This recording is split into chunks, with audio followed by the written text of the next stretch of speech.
President Biden, Kenya is rather doing the heavy lifting in a turbulent region, Somalia, South Sudan, the Democratic Republic of the Congo. Washington, as you have mentioned, has committed millions of dollars for the cause in Haiti.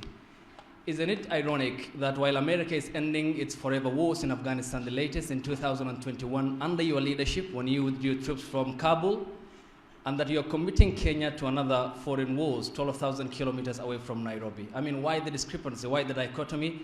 While you're ending your forever wars, overseas wars, yet you're committing Kenya to Haiti. Can you explain that? Very easily. There's a reason why Afghanistan has been known as the graveyard of empires. The likelihood of anybody uniting Afghanistan is highly, highly, highly unlikely, number one. Number two, there are ways to control ISIS other than occupying Afghanistan. It was an unnecessary need. Now, with regard to Haiti, Haiti is in an area of the Caribbean that is very volatile. There's a lot going on in this hemisphere, and we're in a situation where we want to do all we can without us looking like America once again is stepping over and deciding this is what must be done. Haitians are looking for help, as well as the folks in the Caribbean are looking for help. And so we checked out with a number of other countries. The one who stepped up was Haiti. We committed to provide the wherewithal, the intelligence and equipment and the like to Haiti. And so it's a logical thing. And you have a first-rate capability, and you keep your word. That's an important dynamic. I agree with President Biden that Kenya's participation in Haiti is not so much about what happened in the past. It's about what we believe in, the peace and security of humanity. And we don't find that the U.S. is committing Kenya because the U.S. cannot commit Kenya. I am the president of Kenya. It's me to make that decision. And it's the people of Kenya to commit their own troops using their own structures. We've gone through the processes in Kenya. Parliament has approved. We have a clear mandate. We have a clear framework. And it is us, the people of Kenya, who made this decision in the interest of serving peace and stability as a responsible global citizen and understanding that insecurity, instability anywhere is insecurity and instability everywhere. And by the way, you implied that we weren't doing anything anywhere else. Well, we're kind of occupied around the world, but we're also engaged in Congo, in the neighborhood. And, we're going to continue to help alleviate human suffering there. The United States is the largest humanitarian donor, providing $375 million in humanitarian funding just this year, including support for more than 6 million displaced people from the DRC. So we are engaged in more than one place. Follow up to my president, Dr. Ruto.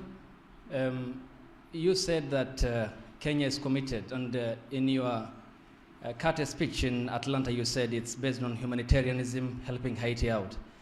But can you explain the geopolitical goal, 12,000 kilometers away from Nairobi, when schools in the counties of Baringo, West Pokot, and Turkana have not yet opened because of the banditry problem, yet you are committing our national police force to Haiti, and where is the priority, this being one of your major manifesto pillars, talking about security, and to the extent that even the Defense Cabinet Secretary talked about the deployment of, if need be, the Kenyan military or the special personnel to make sure that schools are open, children go to school in areas that are bandit-prone in Kenya. Why are you committing to Haiti when we have a problem back home? Is it an irony that you are putting the fire in the faraway neighbor's home when on our own home is on fire? Thank you very much. I made a commitment to the people of Kenya to sort out insecurity in the North Rift. I have followed that with action. As we talk, there are 3,000 military officers in the North Rift, 2,000 police officers in the North Rift. We have renovated the first 15 schools and completed. We have reopened 20 schools already that were closed in the North Rift. And That exercise is ongoing. We have made tremendous progress in making sure that we create security at home, but that does not take away our responsibility. Even as we were deploying troops and policemen in our own country, in North Rift, to sort out the banditry problem, we still deployed 1,000 troops to DRC Congo, because that is our neighborhood. We have 5,000 troops in Somalia, because equally that is our responsibility. And Haiti should not be an exception. That's why deploying 1,000 security men to Haiti speaks to the same belief and commitment to peace and security.